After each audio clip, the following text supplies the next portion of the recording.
All right, sweet. Okay. G'day, Grit Nation. Brant Garvey here, and welcome to episode 7 of Daily Grit Live, where I chat to the world's grittiest, inspiring, and motivated people. Let's chat with today's featured guest, Kate Christie. Are you ready to get gritty, Kate? I am so gritty. So, Kate is known as being you didn't really like the expression time management. What was your choice of words? I love the concept of time investment. Okay, so let's call Kate the time investment expert. So now we're going to start in the section which is walking pace, where we get to know you. So tell us a bit of details about who you are. Okay, walking pace. This is comfortable. So Kate Christie, business owner, author of 2 books, public speaker, professional speaker, mother of 3 awesome teenagers who keep me on my toes, that's for sure. And 47, loving it. I love being in my 40s. I think that if I had the same attitude when I was in my 20s as I have now, it would have been awesome. It's that whole, I'm in my space, I'm confident, I love what I'm doing, I love my kids. I don't care if you like me, to be honest. I'm not looking for new friends. If you like me, that's awesome. And if I can help you, that's great. But it's such a place of strength when you have that level of confidence. And I think that's where I'm at. Awesome. So you're giving me lots to look forward to as I get closer to my 40s. I'm at the start of my 30s, but yeah, most of the time I find people. You're a babe. You're just a child still. You're a child with a child. Exactly. And I mean, I know what 7 weeks is like, so I can imagine how much more full on they get in their teens. Yeah. So, no, 40s is good. Yep. So what led you to do what you do today? Well, I was one of a generation of women who was told that I could absolutely have it all. And I genuinely believed that for a long time, and it worked. You know, my simple formula for success was hard work plus a modicum of talent plus a load of ambition, and I could pretty much have anything I wanted. And that was my formula. It worked really well through school, through university, into my career. And kept working very well until the year 2000 when, and my kids call it olden days versus, modern day times. So basically the year 2000, it all started to come unstuck. I had 3 babies in 3.5 years, which was entirely my own fault. I should have realised actually what was going on. And I still wanted to maintain that pace. I still wanted to use the formula, hard work plus some talent plus heaps of ambition. I could have anything. And it just didn't quite work when you're running around with 3 babies hanging off you.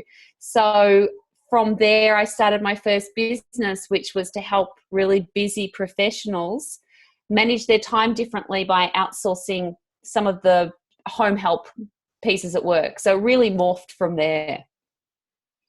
Share something we probably don't know about it that we probably should, your area of expertise. Something about time that we don't know? Time management, which is obviously, I'd say, is your unique play on time management with it. Sure. Look, a lot of the people that I work with, and you would find this as well in your sort of grit world and your athletic sort of world and the people, your followers, the people you attract, is that I only get to work with A players, if you like, people who are very motivated, really talented. They're performing at the top of their game, but they know that they can actually, there's more to be had. They're looking for that cream on top. And I think without exception, most of my clients describe themselves as control freaks.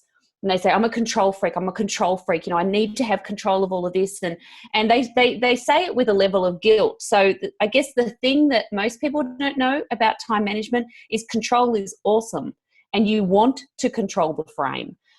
It doesn't mean you're a control freak, but when you're operating at your peak and you're operating in an environment where you feel you have maximum control over your own agenda, then that is when you are investing your time really well. So I guess, move away from the language. I embrace your control freakiness. You need to accept and understand that you're operating best in an environment where you have control over your circumstances, and that's what you need to be doing. Okay, so yeah, control is important in time management. Totally. Mm-hmm. What is your biggest setback or failure, and what did you learn from it? Okay. Wow. There's probably been lots. My biggest Is there setback. one that stands out over all the others? Yeah, look, absolutely. It was right in that phase of trying to manage my corporate career and be a super mum and manage 3 kids, and to do so and to embrace, I guess, my career ambitions without guilt was a place I was trying to get to.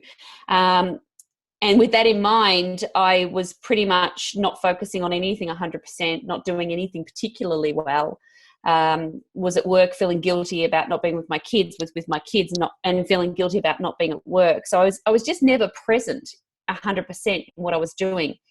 And being the sort of the superwoman and the super mum and trying to do it all. I really remember the day that it all sort of came unstuck. I decided I was going to take my preppy to school because I was the super mum and I was going to get it all done. And there I was in the school ground. I had my beautiful black suit on, my red lipstick and my high heels. And I had the 5-year-old clinging to my leg in hysterics because it was cupcake day. And I didn't get that memo. That one just went through to the keeper. So there I was trying to have this child extricated from my leg. All of the other parents are looking at me as if to say, you are a failure. And I fled to the car, and my stress and guilt was absolutely palpable. And I got to work, and I was late for the first meeting of the day, and I walked into the boardroom, and the room went quiet, and everybody sort of looked at their watch, and then they looked back at me, and then they kept talking. And I realized, I had this, profound realization at that point in time that I was the only member of the executive leadership team who didn't have a full-time wife.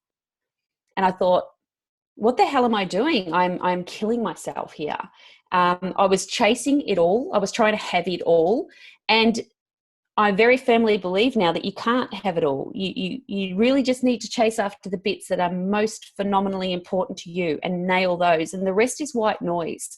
So I guess that was my biggest epic failure, was not having perspective on what was most important, and I was chasing everything. And I guess my comeuppance, or that moment of truth in the boardroom, was, well, this is not me. This is not who I want to be. And I resigned, not effective immediately. I didn't sort of, chuck a wobbly, but within a very short period of time after that, I totally rearranged my priorities and said, I've got to get out of here. And that in itself wasn't the right decision either, because I actually loved my job. I was really good at it, and I enjoyed it, and I loved the social interaction, and I loved the esteem of my colleagues, and that was all very, I guess. That was something that made me feel fantastic. So with that then removed, I was not feeling fulfilled, and I was feeling bored. And so I sort of went from one extreme to the other. So that sort of process in itself was an epic fail. And that was when I then said, no, look, come on, what are you going to do? And that's when I started the businesses. Okay, so what would have you done differently to be able to fulfill both parts of that life, like balancing the 3 kids, but also the career that you were passionate about? Was there something that you could have done to make both work in those days?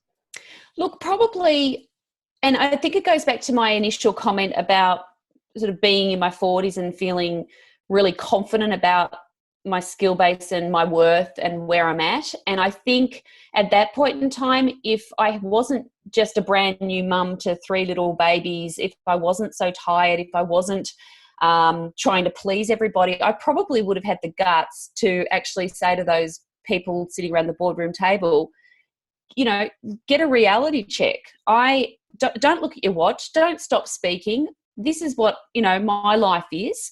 And if you want me in this company, you want the skills I bring to the table, then, respect the decisions that I make. I would have had, I guess, the balls to call them on their attitude.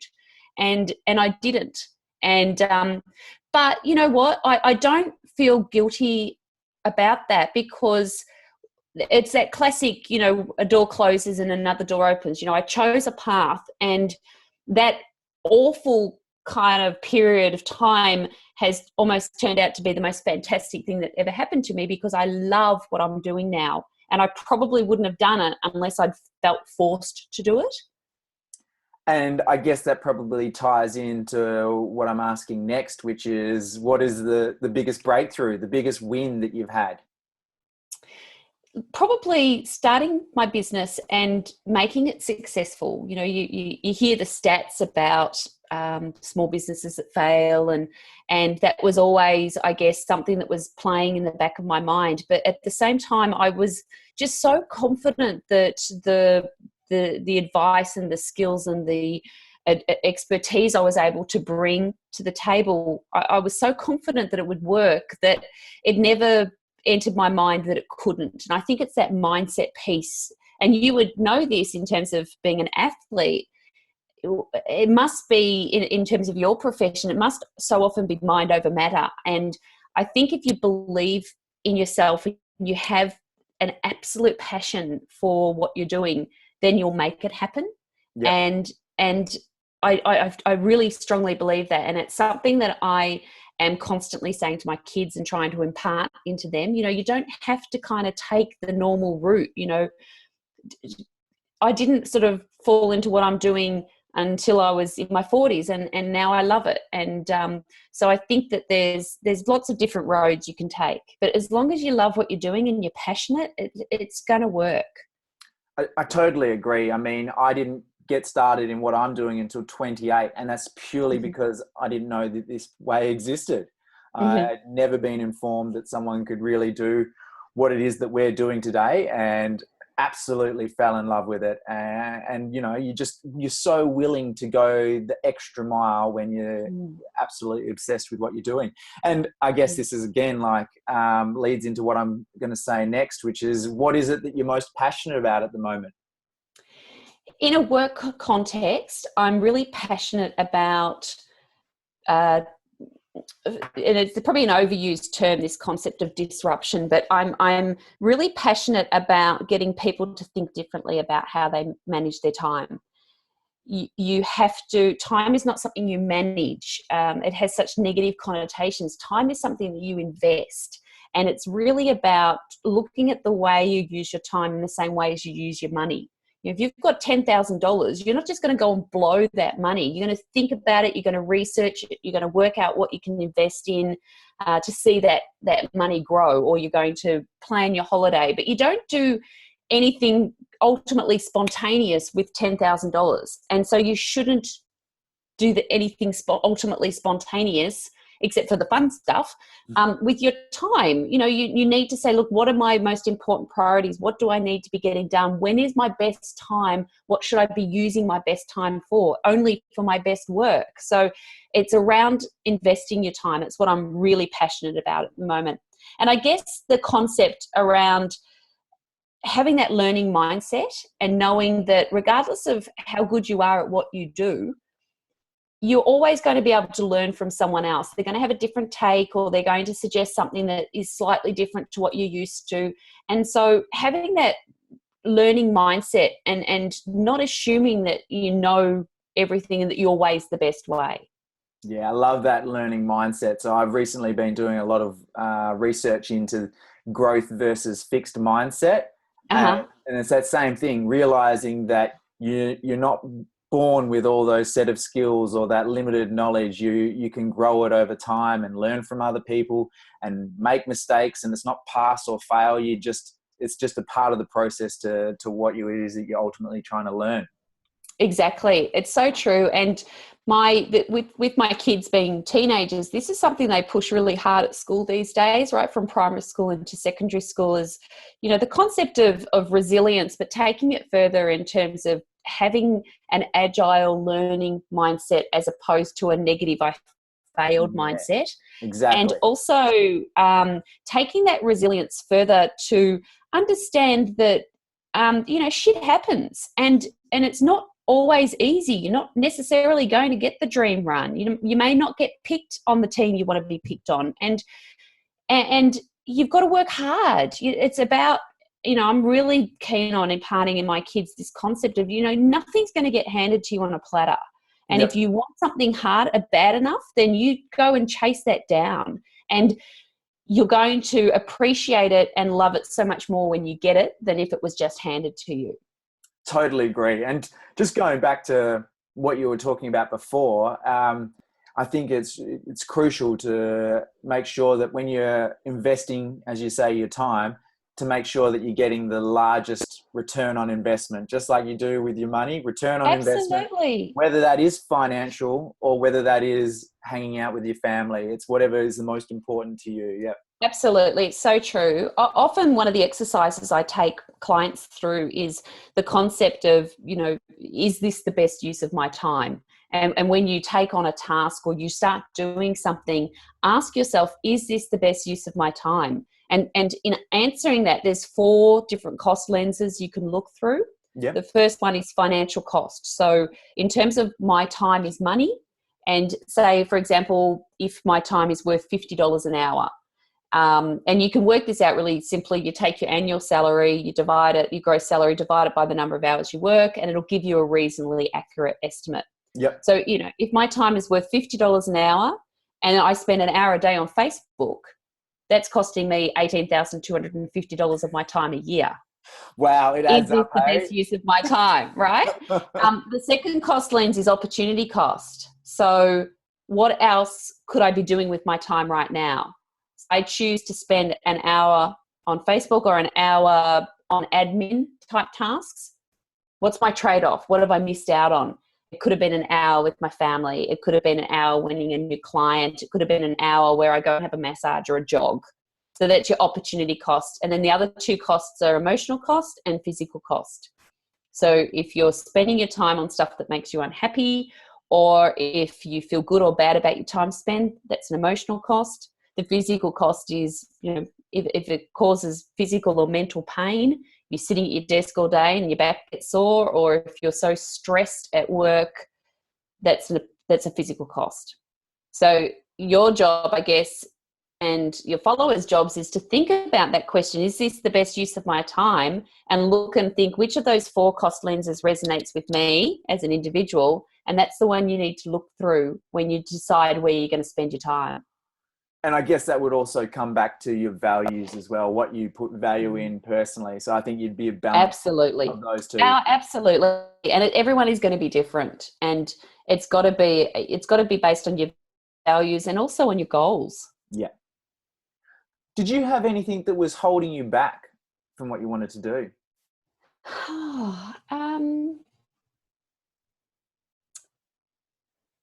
No, I don't think so. I guess the only thing was probably not so much self-doubt, but there was, I guess, a level of pressure in terms of realizing expectations as soon as I possibly could. Yep. So in terms of external influences, it was, I knew that things were going to get there eventually. But sometimes I guess I felt a bit of pressure externally in terms of speeding up that process. Yeah. But I totally relate to that, by the way. Yeah. But I don't feel that it held me back. It was more kind of just something that was kind of hovering over my left shoulder sort of thing. All right. Now is when we're going to get into the sprint round. So basically I'm going to say 2 words and you tell me. I'm terrified. No, they're very, very tame questions. Okay. So winter or summer? Summer. Okay. Awesome. Book or audiobook? Book. Whoa. Run or cycle? Run. Awesome. Eat out or home cooked? Home cooked. Okay, nice.